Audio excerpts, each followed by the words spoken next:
asked me that he wanted to be in Kaustav's talk. So I thought that I would like to tell all of you that Professor Lahiri is with here, and he has been our alumnus and as a speaker a few years back.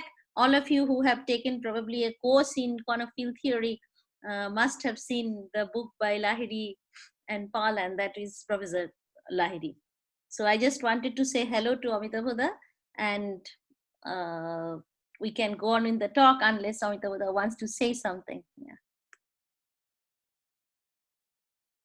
Oh no, Amitabhoda says no. So let's, Shagnik, I should ask you to go ahead with the program of today. Yeah, I think at this point the talk, like Kaustav can go ahead with his talk. Hello, Kaustav. Hello, everyone. Hello, Shagnik. Thank you for an extremely kind introduction. Having already defined me as a brilliant speaker kind of sets the bar so high that which I might not be able to reach in this talk. So I'll try my best. So hello, everyone. This photograph was clicked when I was ending my BSc first year and beginning my BSc second year. And I'm so glad to see Deep over here, who is standing just next to me in this picture. So this is me. Why is it not working? Okay, this is me. And all of these are my many of my BSc classmates back then. Now, being so far away from this right now in both space and time, about 6 years in time and roughly 10,000 kilometers in space, I do feel very glad, honored, and extremely privileged to be able to talk to the current members of the department. So in the next half an hour, I'll try to answer these two questions. How to weigh galaxies, and why do we need to? So this is clearly a picture of me standing on the weighing scale and panicking at my own weight, and yet being lazy enough not to do anything about it, where I have obviously modified my face with the picture of a galaxy to fit this title, How to Weigh Galaxies. Now, I'll start with a brief outline. We'll start here with the big questions. And in the first 3-4 minutes, I'll give straight away 30% of the answer by connecting it to high school physics. Then we'll look a bit into the history of how our understanding developed over the 1900s due to some fantastic observations. And then we'll talk how connecting high school physics and those fantastic observations, we can have profound implications about the contents of our universe. And we'll talk about why that matters. Now, so far, I would have discussed only one method of mass estimation of galaxies. Now I'll go beyond high school physics and talk a bit about two alternative methods, very briefly, which will be as different as these two plants. One will be very bright, luminous galaxies and their distributions and how we can infer mass from that.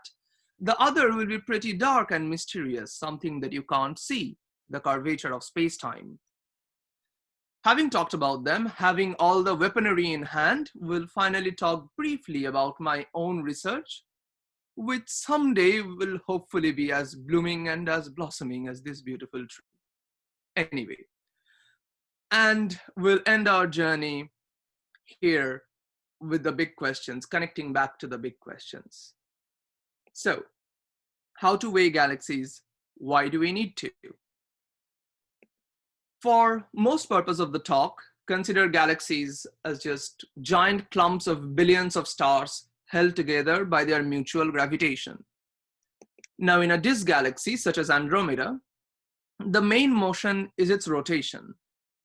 You know, in a rotating frame, there is a centrifugal force which tries to throw everything outward, and it depends on how fast it's spinning. And there is a gravitational force which tries to collapse everything to the center. That depends on the enclosed mass. Now, these two forces have to balance each other for a galaxy to be stable. Galaxies are stable, so this gives us the most simple prescription for mass estimation. Measure the speed of rotation, calculate the centrifugal force. Now you have to set that equal to gravitational force because nothing is flying out, nothing is flying in. And now if you have the gravitational force, you can calculate the enclosed mass from that gravitation just using Newton's laws. So this prescription of mass estimation was actually used by Vera Rubin in her work in 1970. Her work was less like this using a telescope and more like this using a microscope because she was looking at spectral lines on photographic plates. So these are spectral lines from the different emission regions all over the Andromeda galaxy. And as you know, spectral lines are like fingerprints of atoms and molecules. The astronomer can look at the spectral lines and infer what kind of elements and compounds are present in the gas. But spectral lines also hold information about the motion because of Doppler effect. The part of the galaxy that's moving towards us, the wavelengths from there will get slightly squeezed due to Doppler effect, hence bluer and called blue shift. The part of the galaxy that's moving away from us will have their wavelengths slightly stretched due to Doppler effect and hence redder and hence called redshift. So Vera Rubin could accurately measure the tiny blue shifts and redshifts in the spectral lines and could infer the velocities of those emission regions as a function of their distance, the radial distance from the center of the galaxy. Now, if you look at a galaxy, the visible matter, stars and gas, they're more or less concentrated in the center.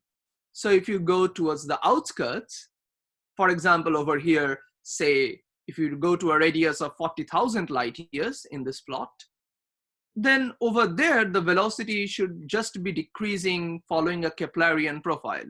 Velocity going as 1 divided by the square root of radial distance. And that's the dashed curve. That's what we expect. What Vera Rubin and others saw was that were the points in yellow and blue, and that the velocity is not only kind of constant towards the periphery, but might even be increasing. This was extremely surprising because at those large radii, having such high velocities meant extremely large centrifugal force, which should just throw these things outward. But galaxies are stable, and hence that implies there should be equally strong gravitational force to counterbalance that centrifugal force. And hence there should be a lot of extra mass in the galaxy that we just can't see, causing that gravitation. So let's make a very rough order of magnitude, back of the envelope calculation. So in the outskirts, the velocity observed is roughly 3 times the velocity that we expect, okay, roughly. So centrifugal force is square of the velocity, so 9 times of what we expected. Gravitational force should be made equal to that because galaxies are stable, and we infer the mass inferred from the data is 9 times that of the expected mass. So all we are seeing is just 10 to 20% of the total mass out there. The rest of the mass, 80 to 90% of it, is just in some invisible form that we can't see. Astronomers call this the dark matter, and dark matter completely changed the way we look at galaxies. So here are 3 galaxies. When we look at them on the sky through a telescope, they look more like this. Now, if you had a magic telescope that somehow gave you the superpower to look at the dark matter distribution in this patch of the sky, it would look something like this. Much more massive, also much more fluffy and extended. So galaxies, this completely transformed the way we look at galaxies. Galaxies went from being giant clusters of billions of stars to being tiny islands of ordinary matter sitting at the center of these giant dark matter clumps, also called dark matter halos. So this giant clump would be called a dark matter halo, and the one sitting at the center is always called the central galaxy. The other smaller galaxies going around it inside the halo are called the satellite galaxies. Now, if you look at our prescription 1, we were calculating the enclosed mass responsible for gravitation. So if you're looking just at the outskirts of a galaxy, you are only constraining mass enclosed in that tiny little box. You're missing just so much. There's so much out there. So what's a better way to do it? Let's not look at the outskirts of a galaxy. Let's use the satellites themselves. The satellites are moving in the potential of the halo. So when they are used as tracers, you can find this enclosed mass. If you pick a different satellite, you'll get a different enclosed mass. So doing this for multiple satellites in the system, you not only have a better estimate of the total mass, but a good handle on how that mass should be distributed in different radial shells. This fantastic method of satellite kinematics was actually first used by Fritz Zwicky to discover dark matter in 1930s.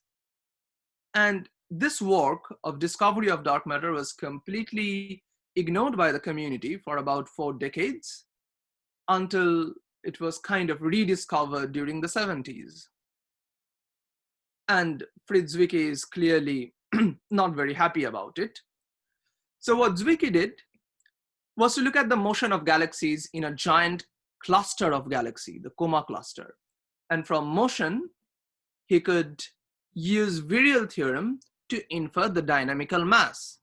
The dynamical mass turned out to be much, much greater than the luminous mass. That is the mass of all the visible stars and gas combined. And Zwicky coined the term dunkle materie, or dark matter, to explain this excess mass. And in this phenomenal 1933 paper, he wrote, if this would be confirmed, we would get the surprising result that dark matter is present in much greater amount than luminous matter. Now, I think to me, it kind of always feels very exciting that using just high school physics, you can draw such deep implications about the contents of our universe. You can draw the implications that all we see are a tiny fraction of what's out there. So now about a century later, we know that it's indeed correct. Dark matter is present in much greater amount. If we divide the pizza of the universe, these are kind of the slices. And it's slightly embarrassing as a physicist to acknowledge that all physics did in last 4.5 centuries was to taste that tiny thin slice of ordinary matter and maybe the breadcrumbs of light and neutrino. And the way we try to console ourselves is by saying, well, is by hoping that all the exciting stuff, all the exciting physics is in that tiny slice of ordinary matter. All the cheese and pepperoni is over there. The remaining parts are pretty bland. That's what we hope. Well, it's not a joke, just a joke. It's really what we hope. We hope that dark matter and dark energy are monolithic, are simple, do not contain microstructures. We hope that the dark energy is a simple cosmological constant. Well, that's in the forefront of research today, but it's really mysterious. No one knows anything about it. About dark matter, we also hope it's monolithic, made up of just perhaps one type of things. There is no good reason why it should be. And well, there are many candidates. We have some serious candidates in the low mass range, axions, sterile neutrinos. Well, pollens, bees, space cows. I'll vote for space cows. They're getting really popular these days, and space cows are not yet ruled by microlensing. Anyway, jokes apart, we have no idea what the microstructure of dark matter looks like. But there is another important question, at least to me as an astronomer, and that's framed by Rich Tennant's cartoon. After the discovery of dark matter, and antimatter, we have just confirmed the existence of doesn't matter, which does not have any influence on the universe whatsoever. That's a crucial question, right? Okay, we have discovered dark matter, at least the confirmation that it should exist. Now what? Why does it matter? I'll argue that it matters in two cases. One, in cosmology. Two, in galaxy formation. First, dark matter matters in cosmology because the universe starts out, we know, in a very homogeneous and isotropic state. Dark matter collapses due to its own gravity. Gas falls into the potential wells of dark matter, and then gas cools and condenses to form stars and galaxies. So the distribution of galaxies in the universe is controlled by the distribution of dark matter. So dark matter matters because it governs the structure formation in the universe. Dark matter matters in galaxy formation. Well, because of everything. It controls almost everything in galaxy formation. I'll try to prove my point by showing two simulations, both taken from Illustris. In the major parts of the simulations, it will show the gas distribution, but I want you to focus on the tiny sub-panels. The panels on the left will show the dark matter, and the panels on the right will show the visible matter, the stars and galaxies forming at the center of the dark matter halos. So as I start the simulation, first focus on the dark matter to see that they start out very similarly. Now in the right, the two galaxies are forming at the centers of the dark matter halos. But as time progresses, you see that they end up looking very, very different. The top one becomes a small dwarf irregular type galaxy. The bottom one is a giant massive spiral galaxy. The only difference in these two simulations were the fact that the lower one started out with slightly higher dark matter over density in the region. And that's what made all the difference.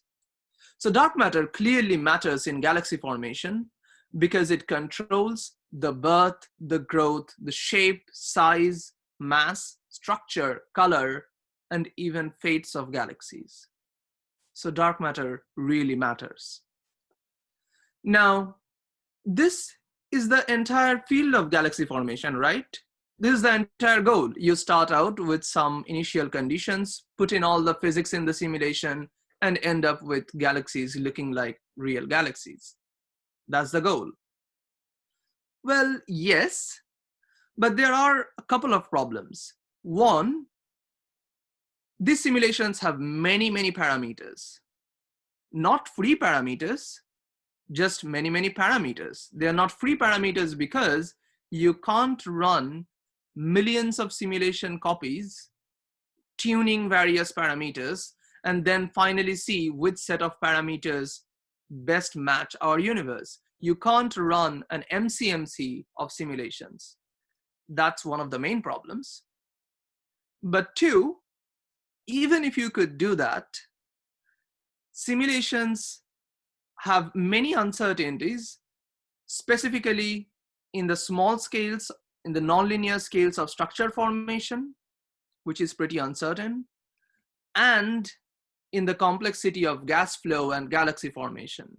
That is completely uncertain. Simulations many a time push these things under the rug, which kind of make them less reliable than what they seem to be in the first look. So they are great, they should be done, but there should be other ways as well to probe cosmology and structure formation. And that's where my research comes in. I do not deal with either of these two complexities. Well, a bit of the cosmological structure formation, but not much. I work mainly in the simpler middle ground. I try to connect the left and right half by asking the question, what mass of dark matter halo hosts what type of galaxy? This question, turns out, can have profound constraints on both cosmology and galaxy formation. Now, this question goes by a more technical name called halo occupation modeling, which is just trying to answer this question. It's a connection between halos and galaxies. In general, the entire goal of the field is to find the conditional probability distribution of galaxy properties given some halo properties. Now, what's the uncertain thing here? Galaxy properties can be just seen through the telescope. The uncertainty is the halo property, mainly the halo mass. So depending on how you estimate mass, halo occupation modeling can be of different types. I use mainly these three types. I so far have talked about satellite kinematics. So let's talk a bit about the other two ways of weighing galaxies. So, did someone say something? Okay, I'll continue. So it's about clustering. And there's the same simulation, dark matter collapsing and galaxies forming. If you look at the top two circles, there are two extremely massive halos on the verge of forming in those two regions. If you look at the corresponding galaxy distribution, you see there is a strong clustering of galaxies in those regions. In contrary, if you look at the third circle, well, there is also dark matter over there, but lower mass halos. And if you look at the galaxies, there is definitely weaker clustering. So I'm not giving a physical evidence here, I'm giving an empirical evidence that clustering should be a very good tracer of halo mass. So that's the prescription 2 of mass estimation. The prescription 3 is dependent on Einstein's general relativity, which I think is best summarized by John Wheeler's quote that mass tells space-time how to curve and curvature of space-time tells matter how to move. Well, not only matter, curvature of space-time also tells light how to move. So here is a distant galaxy, here is Earth, and the space-time in between was initially just flat. And you saw rectilinear propagation of light. But now, a galaxy cluster will be artificially grown in the center, and as its mass grows, the curvature of space-time will increase, and that will cause the light rays to bend more and more. Having reached a very high value of the mass of the galaxy cluster in between, the space-time is so strongly curved that you get two light rays from two different directions, both reaching Earth. So by backtracing the light ray, you will see two different images of the same lensed galaxy in the background. Now here's a comparison with real observation. Here is a cluster, and you can see two, I think, background quasars over here. And not only that, you can see all of these different arc-like shapes, which are signatures of galaxy lensing, gravitational lensing. So this arc is actually the image of a background galaxy, which should have been a normal galaxy, but its image got distorted because of the curvature of space-time. And the curvature of space-time depends on the mass of the cluster lying in between. So that gives us the prescription 3 of mass estimation. Measure the image distortions, and from that, you can infer the halo mass of the foreground object. Now, depending on how you estimate the mass, the halo occupation modeling, that is the connection between dark matter halos and galaxy properties, can be constrained by galaxy clustering, satellite kinematics, gravitational lensing. I work on all three of these, but now I'm going to talk only about satellite kinematics. In satellite kinematics, the data looks more or less like this. This is a patch of the sky, and there are many galaxies over here. So what are galaxies? This one over here, this one, this maybe? Well, no, those are not galaxies. Those are giant clusters of many, many, many galaxies.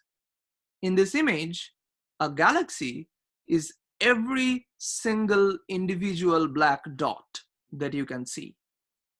And this is just the nearest slice.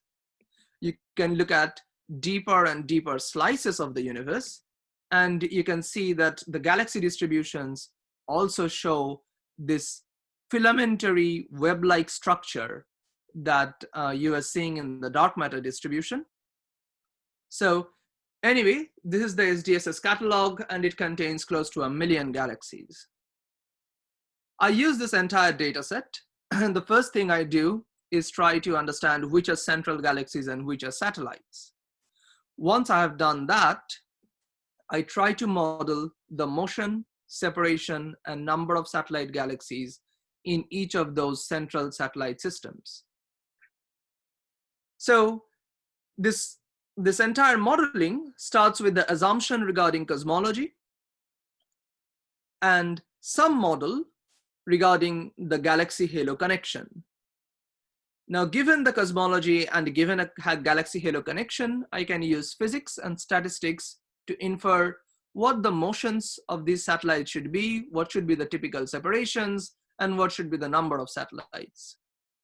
Now, the dynamical timescale of these systems are like hundreds of millions of years, which is slightly longer than how long my PhD is supposed to last. So I try to do this modeling in a statistical way, comparing this with many, many satellite central pairs in the data. Now, that's entire methodology in just one slide. Now it's time for a few results straight out of the oven. So what are the things that we can predict? Well, many things. One of them is what is the abundance of different types of galaxies. And by type, I mean luminosity of galaxies. So this plot shows that the low luminosity galaxies are more abundant. High luminosity galaxies are much rarer. This is a logarithmic plot, so they're really much rarer. And the exact nature of this plot is very crucial for galaxy formation theories. This has profound implications on galaxy formation theories. So how does this compare with the data? Well, very good, actually. This blue line is actually a prediction, not a fit, and it's being compared with data. The other thing that we can predict is the question that I have been asking for the last 5 minutes. What mass of dark matter halos hosts what type of galaxies? So this is a connection between galaxy luminosity and the halo mass. And it shows that low luminosity galaxies are typically lying in smaller halos, low mass halos. High luminosity galaxies should be lying in high mass halos. And the exact nature follows this power law kind of thing, broken power law kind of thing. And this shape also can put very strong constraints on different theories of galaxy formation. And how does this compare with what other people have inferred from other techniques? Decently well. So these are the ways in which our modeling can constrain different theories of galaxy formation. Now, you might ask, why do you need multiple halo occupation modeling techniques? Well, you had clustering or gravitational lensing. Why do you need another method of satellite kinematics? Why do all these? One reason is this. So here I'm showing nothing new. It's just a recap. You start with some assumption of cosmology and some model of how galaxies are connected to their halos, and you infer some observable. The observable could be galaxy-galaxy lensing, it could be satellite kinematics, whatever it is, you go and match that with real observations. Now, I won't add or subtract anything from this slide. I'll just rearrange the boxes to tell the story from a different perspective. Ramayan na bole Meghnad Bodh Kabbo. You start with some assumption of cosmology, you go through 2 different techniques, and you infer 2 galaxy halo connections. In general, when you do this, you'll see that in general, they will turn out to be different. Now, this can't be true. This can't be real. You start with one unique cosmology, that is one unique universe. You should end up with the same galaxy halo connection. There should be just one answer, whatever there is out in the universe. Now, this inequality, this inconsistency, implies that there is something wrong going on. And the only way to force them to be equal is to tune your assumptions regarding cosmology. And hence, by demanding the self-consistency between the two galaxy halo connections, we are essentially using these independent techniques to do cosmological parameter estimation. This is a very powerful tool of doing cosmological parameter estimation in the late universe. And it's something that we should do. It's a crucial thing to do, because despite the success of the modern standard paradigm of cosmology, there are different tensions. You might have heard about the Hubble tension. There is also something called the omega matter sigma 8 tension, which has been pointed out by people again and again and again. So this is something that we really need to probe. And this particular tension is something that our method will be very good at probing, because our methods of galaxy halo connection are extremely sensitive to omega matter and sigma 8. So we hope to probe this parameter space with very tight error bars and see how it compares with other observations and other inferences. This is something that we should be doing because we need to know if there are inconsistencies and systematic errors going on in different works, or is there some new physics lurking in the horizon? So I work in the middle ground between these two giant fields, and I do halo occupation modeling using satellite kinematics. In general, redshift space distortion, satellite kinematics is just one half of it, galaxy clustering, and galaxy-galaxy lensing. Thank you. Thank you, Kaustav. I thoroughly enjoyed the talk. And now I think we can start taking some questions. And the first question is from SC ma'am. I see she has raised her hand. So ma'am, please go ahead. Thank you, Kaustav. That's a fantastic talk. There's some noise coming in the background. Maybe whoever is I think talking should someone, mute them. yeah, here we go. Okay, yeah. Okay, thank you very much. Kaustav, that's a fantastic talk. Well, I had a few questions, but I'll just go to one where you show this slide on clustering, right? You have this halos. Can you go back to that slide? It's actually a few slides back, quite a few slides back. Yeah, that one, I guess, the 3 circles, yes. So you were saying that, so I think what you said in the slide, or at least what I heard, is that the left-hand side is where you are looking at your halos, and that's your galaxies. Right. Now, this is a simulation, or is this a simulation? Yeah, simulation. Yeah, I just wanted to clarify that, because you have halos, and so this is a galaxy formation simulation. Yes. And so you just can do a one-to-one connection between where you see massive clumps of dark matter and where you see clustering of galaxies. Okay. Yeah. So I'll that's a clarification. I'll let others speak, and then if I get time, I'll ask the other questions. I think next in line is Shobhata. He has raised his hand, and we will take questions one by one from all. Okay, please, Shobhata, go ahead. Hi, Kaustav sir. Thanks for a very nice talk.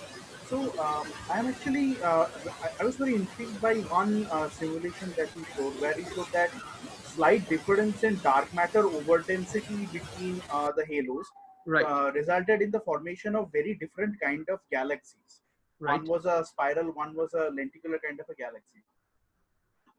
We have actually discussed and heard that uh, different types of galaxy morphologies may be a result of evolution of galaxies due to mergers and everything. But this seemed something different. So, can you elaborate on this point a little bit more?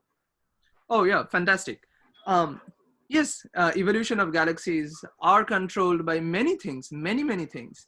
Mergers, gas flow in the system, star formation, supernova feedback, AGN feedback, quenching because of them. It depends on lots and lots of things. My point was that dark, dark matter halos indirectly have correlation with many of those different things. For example, over here, you can see massive halos are where you see strong clustering.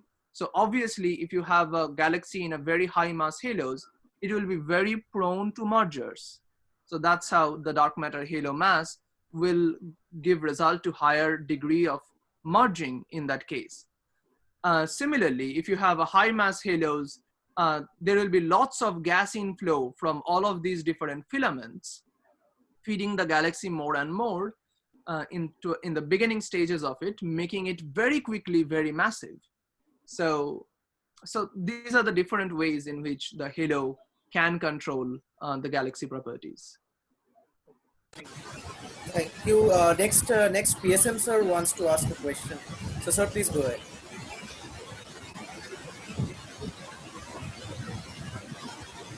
Um, PSM sir, can you listen to me?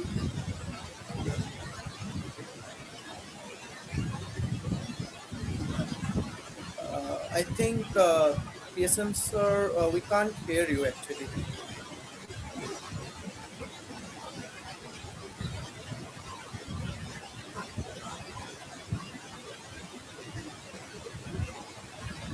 Uh, There is something wrong going on over here. So, sir, yeah, if I think you're the audio is. um, sir, can you please write your question in the chat box? Um, in case the audio is not working.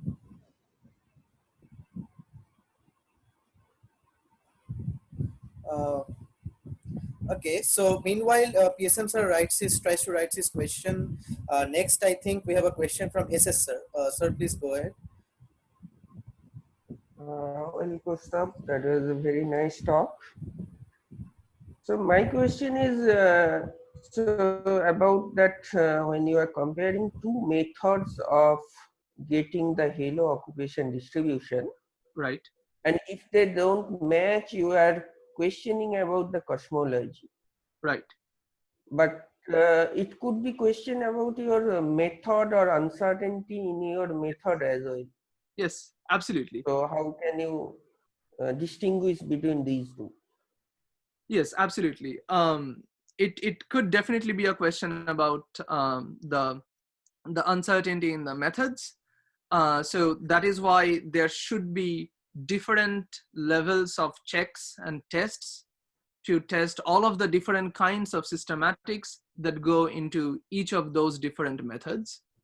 And that is why we should not be using only two methods to do this, because um, you can fit any straight line to 2 points, but there should be another third method so that you know how good your fit is to the points. So if there are 3 points, you can fit a straight line and also estimate how good the fit is.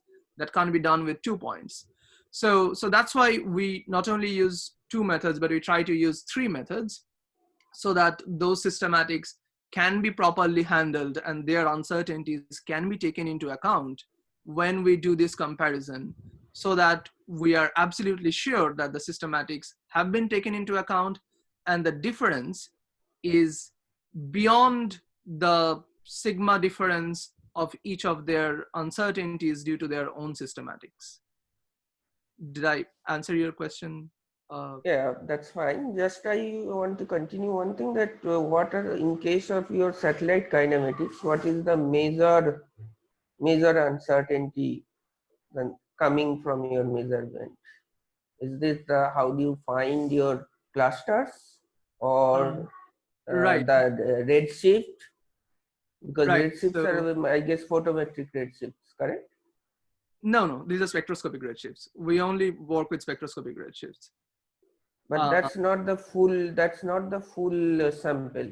that's not the full SDSS sample, right? So we have like 500,000 galaxies, which have spectroscopic redshifts. The major uncertainty comes primarily from three different cases. One is something called the interlopers, which are galaxies which are actually at a high redshift or actually at a low redshift, but due to their proper motion, somehow mimics the redshift close to a central, and we incorrectly identify satellites. So that's something called interlopers, and that's a major source of uncertainty. Another thing is fiber collision that we have to deal with in SDSS because, well, let me actually go to the slide. So where's the fiber collision? Right. So SDSS plates are like this, and there are actually optical fibers put into it. And two fibers cannot lie very close to each other. So often SDSS sample misses satellite galaxies when they are very close to each other. So that's something called fiber collision. We have to correct for that. So there are different sources of uncertainties in these, which have to do with how to properly identify the centrals and satellites. Okay, Uh, thanks. so we have PSM sir's question here. So the question is, how do we know that the three modeling methods will at all give you a consistent result? Right. We do not know before we try. So so the hope is that they will. They should, if we properly take care of all the different uncertainties and the systematics that go into each of the methods. But in principle they should. So that's what we go ahead with, and then as we face problems, as we face inconsistencies, we'll try to identify more and more deeper systematic issues and try to deal with them. Okay, so the next question will be from RC sir. Just a second. Can I Sure. just add one more thing to answer Sure. PSM sir's question? So one hope that things will work is because of these plots. So plots like these, comparisons like these. So this is the luminosity of galaxy and halo mass inferred from satellite kinematics. And here I'm comparing with different results from different methods, from lensing, clustering, and from galaxy group finder techniques. And all of them decently agree. And we can make all of these different kinds of observable statistics and see how they agree for the different methods. So this gives us hope that this should work.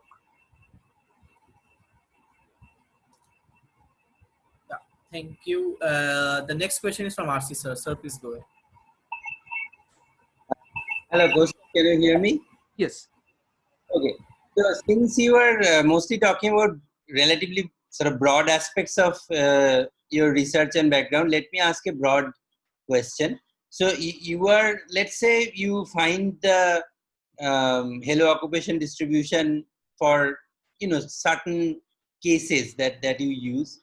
I mean, there it has to be for certain cases, right? It's not a, I mean, there will be some dependence on the kind of samples you are using and the kind of galaxies that you are using, etc. Is that a, I mean, will there, I mean, is there any way to generalize it more than that? So this is a much bigger problem in case of clustering. In case of lensing and satellite kinematics, this is comparatively smaller problem.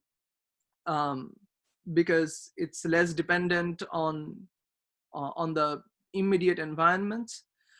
But there is definitely some range in which this is applicable. So for example, this is typically the luminosity range that we can probe. We do not have any clue about how it looks like for lower luminosity objects. So yeah, there are definitely limitations in that respect. The satellite kinematics method that I discussed is in general very much extendable to any kind of sources if we have a good enough sample within a flux limit. So if the flux limit lowers, then we can probe, for example, much less luminous sources and hence probe the things to much lower luminosities.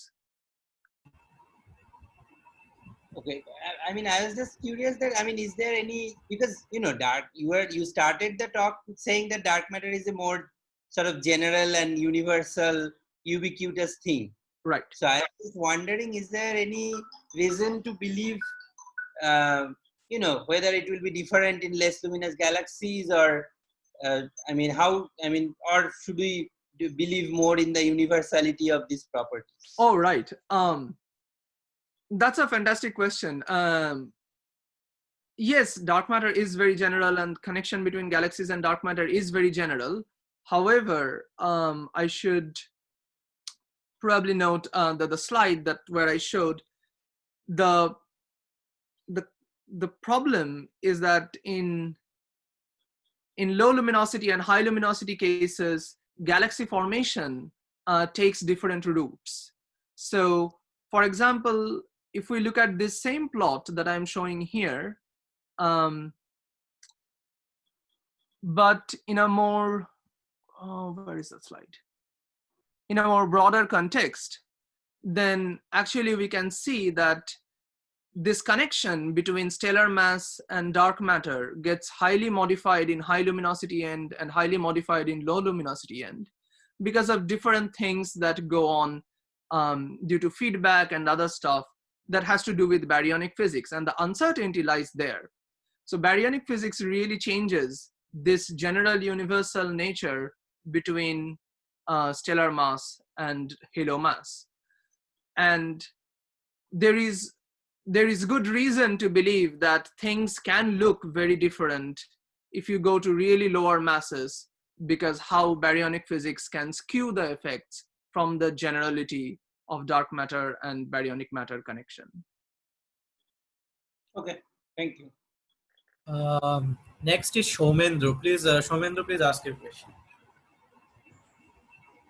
Yeah, thank you, Kaustav, for the nice talk. And so you are just saying that you need to retune cosmology, right? So Right. when the two methods are unequal. So what do you mean by retuning cosmology? I mean, you can retune cosmology in a number of ways, right? You can introduce dark matter, dark energy interaction, or you can parameterize dark energy in equation Right. of states. What do Right. you mean? Right. So here I mean the most simplest form of retuning, which is not really incorporating a lot of new physics into it, just changing the cosmological parameters. So say these are some vectors, cosmology A and cosmology B, and they have different inference about the connection between dark matter and galaxies. And we do this for multiple sets of cosmological parameters. So cosmology A, cosmology B, cosmology C, cosmology D, and then see what does the chi-square look like for these different cosmological parameters. The C, which was over here, will have the lowest chi-square value, and hence will infer some likelihood that this is the most likely set of cosmological parameters. So that's what I meant. So this is just the better estimation of dark matter density, right? So omega Yeah, 0 this is just trying to better estimate the cosmological pizza that we first looked at. So this is just finding the proportions in this pizza, not adding anything new to it. Okay. So I have another question. So does your method depend on the redshift? I mean, up to what redshift you actually probe or not? it does in some ways, but it depends on which method we are talking about. In case of satellite kinematics, the way we do it actually is very extendable to high redshifts as long as you have enough data for it. So yeah, so that's the answer. So our method of using satellite kinematics is actually very much extendable to high redshifts, and the only limitation to redshift comes from how far you can see satellite galaxies that you can't do at high redshifts. So yeah. Thank you. Next is Shauradip. Shauradip, please ask your question. Most of that, thank you for the talk. I really liked it. I mean, this is kind of very close to what I'm interested in right now. So I have a few questions. That is, like, can you? The satellite kinematic technique that is based on what you mentioned as the redshift space distortion, isn't it? Right. It's okay. Distortion. Yes. Okay, and that is like that was, I mean, what was applied by the EBOS survey group, isn't it? I mean, right. The same thing. Right. So, EBOS survey was looking at redshift space distortion at much larger scales to pick up signals of baryon acoustic oscillation. So that is redshift space distortion pushed at its highest possible scale. What I work on is redshift space distortion on a much smaller scale. And there I look at these two effects. So say here is the observer, and for large scale flow, you have a squishing of things in the redshift plane. And for the satellite kinematics, due to high velocities of satellites, you have a apparent elongation in the redshift space, where you can see that if this is a central over here and the y-axis is the redshift, then all the things would look squeezed in the large scale and will look extended in the small scale. So this is the redshift space distortion scale that I am probing, which is say 0 to somewhat 30 or 50 H inverse megaparsec. What EBOS scale looked at was like 100 to 150 H inverse megaparsec, much larger scales to pick up signals of baryon acoustic oscillation. I see. I mean, for such small scales, like, shouldn't the uncertainties on the redshift cause some problems? I mean, we take care of the uncertainties that is there in the redshifts of SDSS. The typical redshift uncertainty is 15 kilometers per second. For these are spectroscopic redshifts, which are really nice. Okay. So that's not very large. I see.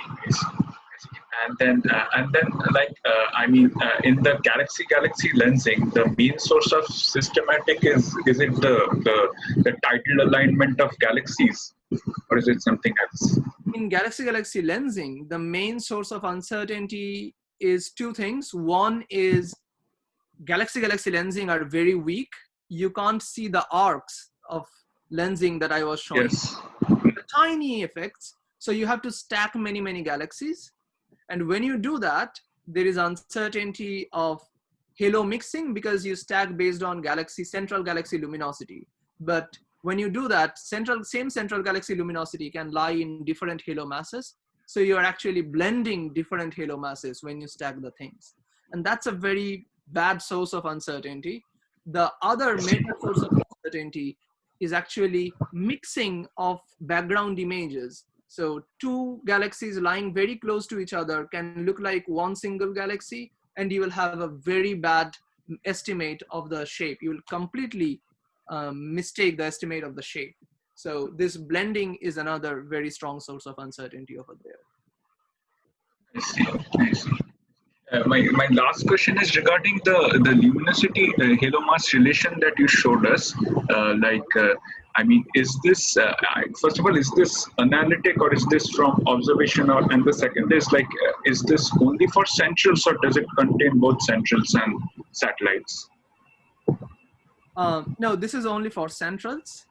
And this is derived analytically and then more generalized to better match what we see in the universe and also in simulations. See. And it has several parameters which we constrain through our modeling. So, Shordeep, if that answers your question, I would like to read out another question from Shudipto. Shudipto asks, says that Kaustav, the talk was great, and his question is, by looking at the motion of satellite galaxies, we are getting the mass distribution. In simulations, we can give have many such satellite galaxies, but in a real case, there might not be adequate number of satellite galaxies. So, what do we do in that case? Ah, such a brilliant question.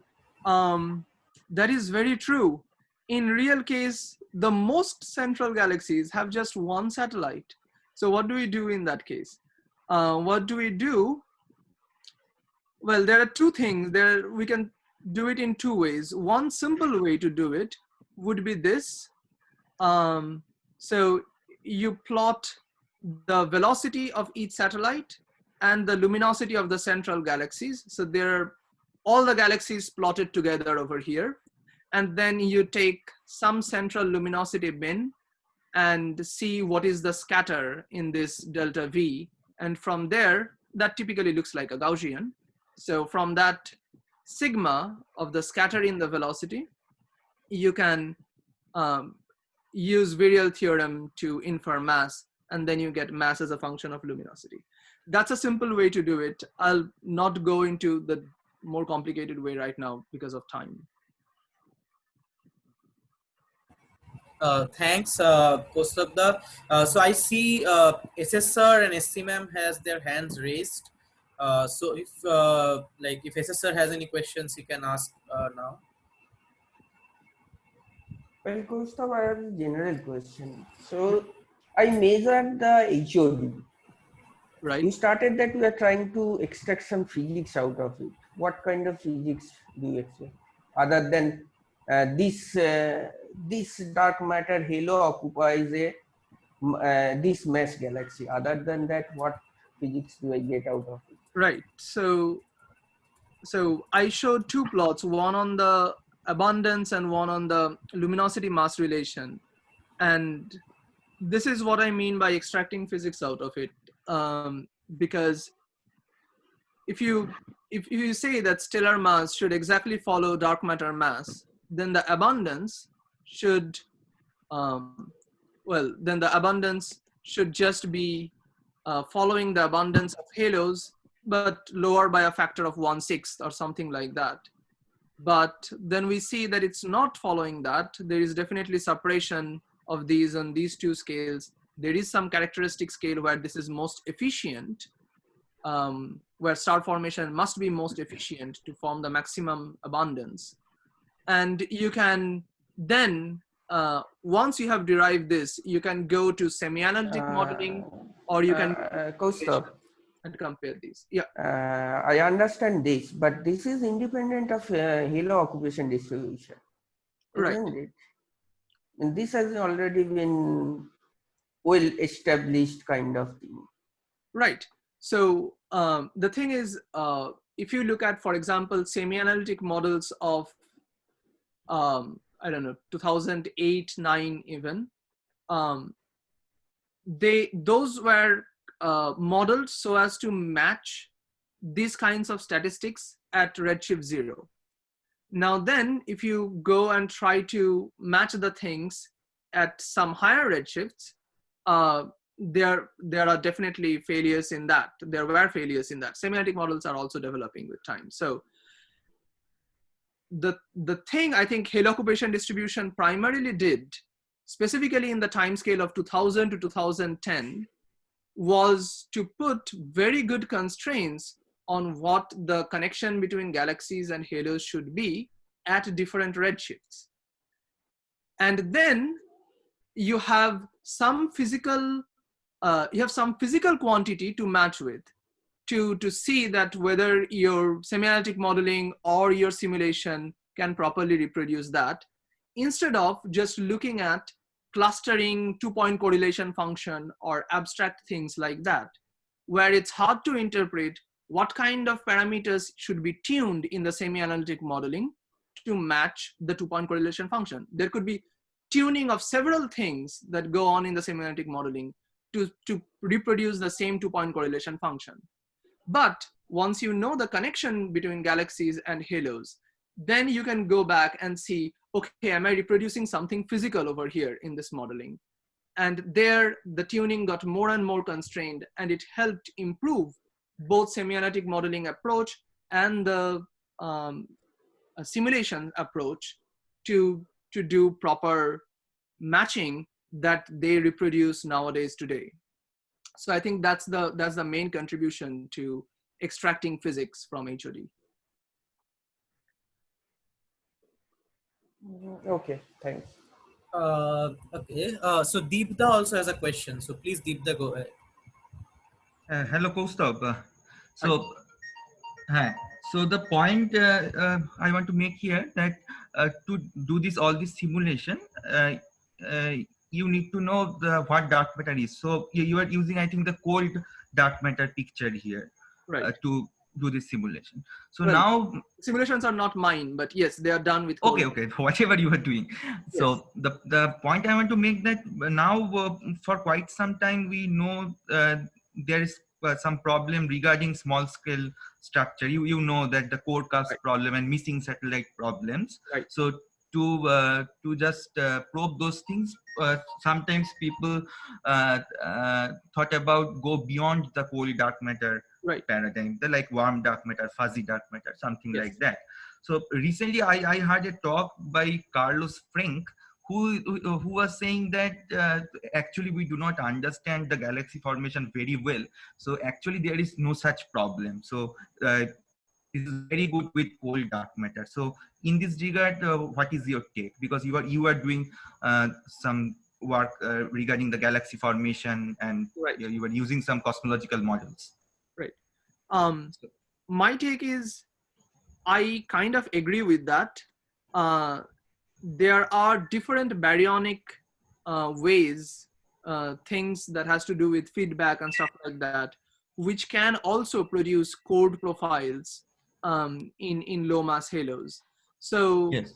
that is there. In terms of abundance of galaxies or the abundance of subhalos, that's also a really dicey thing, and it's hard to say whether cold dark matter has a very good tension with that, given the fact that in last decade or last six, 7 years actually, we have discovered so many tiny satellites around Milky Way that were previously unknown. So whether these problems still lie, given the current observations and given our current understanding of how baryonic physics complications go in, I'll say the tensions are not that strong with cold dark matter. However, there is no good reason to say some model of dark matter is more favored above, say, fuzzy dark matter or something like that. Perhaps cold dark matter is slightly less tuned, so maybe it's slightly better in that way, but people should definitely explore other avenues and try to match or falsify them. So I'm all in favor of it, but I also think that the tensions with cold dark matter are not as strong as they seem to be. Okay, thank you. Okay. Thank you. Next, XC ma'am can go ahead with the next question. So I'll just make a comment about what Deep asked. So regarding the CDM, the cold dark matter, actually I agree that the tensions that existed 15 years back between observations and what CDM simulations showed particularly, and CDM could explain, are now much loose. I mean, they have been addressed. But I think there is a more philosophical reason to sort of not think that CDM is all of it, is because if you think from the particle physics point of view, I mean, it's an unphysical model. CDM is an unphysical model because it actually assumes that there is no interaction. So I think my take is that we love CDM, we go ahead with it, But at some point of time, we have to think back that there cannot be zero interaction. I mean, there must be some interaction. And so, people talk about SIDM, and I'm not sure which one is the right one, but I think there's scope for us to think that CDM, despite of its success, right at this moment, how we understand CDM is actually unphysical. That's what I would say. So, Madam, I just want to make sure that by no interaction, you mean that there is no interaction to standard model particles. Yes, and so no interaction to so we don't understand its interaction to standard model particles. Yes, but people from particle physics background, they always propose that might be very little. Yeah, there are proposals, but yeah. I think if you even think about, so the way when we run these cosmological simulations, right, we tell them as collisional. Dark matter is collisional. Is it possible physically? I'm not sure. Is it possible physically to have completely collisionless, construction of something physical? I mean, I don't know. I mean, maybe, but it doesn't sound very plausible. What I have read, that is in let's say some that weakly interacting massive particle scenario. In that case, what people say that at early epoch they're in interaction with standard model particles, and then that's possible. Yeah, all of those are possible. I'm not saying that I have an answer to, but then maybe I should ask my question. The question that I have. Thank you so much, Deep, because there's time going on. Kaustav, so if you go to your slide, right. So you were talking about these three methods. Can you go to that slide, because that would help me frame the question better. Okay. So if you go to that slide, yes. Now, so may I, is it this your method that you assume a halo occupation distribution modeling, and from there you have predictions of satellite kinematics, galaxy clustering, and galaxy lensing, and then you go and look at real data and see that if your model of halo occupation distribution is correct. I mean, there is an assumption of this halo occupation, just like this is the HOD, or what is the thing that you do? You have a model, and then you want to test that model with these three. More or less it. That's definitely more or less it. Yeah. So what is your HOD model, by the way? Like, if you use the standard ones that people use? Conditional luminosity function model. Okay, so you have a conditional luminosity function model, which is actually understood very much from 2PCF of galaxies and all these, decades of Sloan study.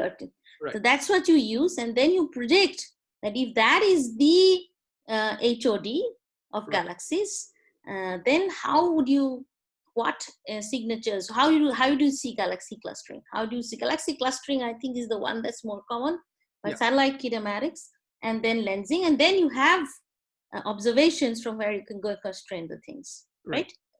Now, so then my question is that for satellite kinematics, how do you sort of quantify which one is central and which one is satellite? What is your criteria in observations? I mean, in observations, it's pretty straightforward. That quantification has many problems, but it is pretty straightforward.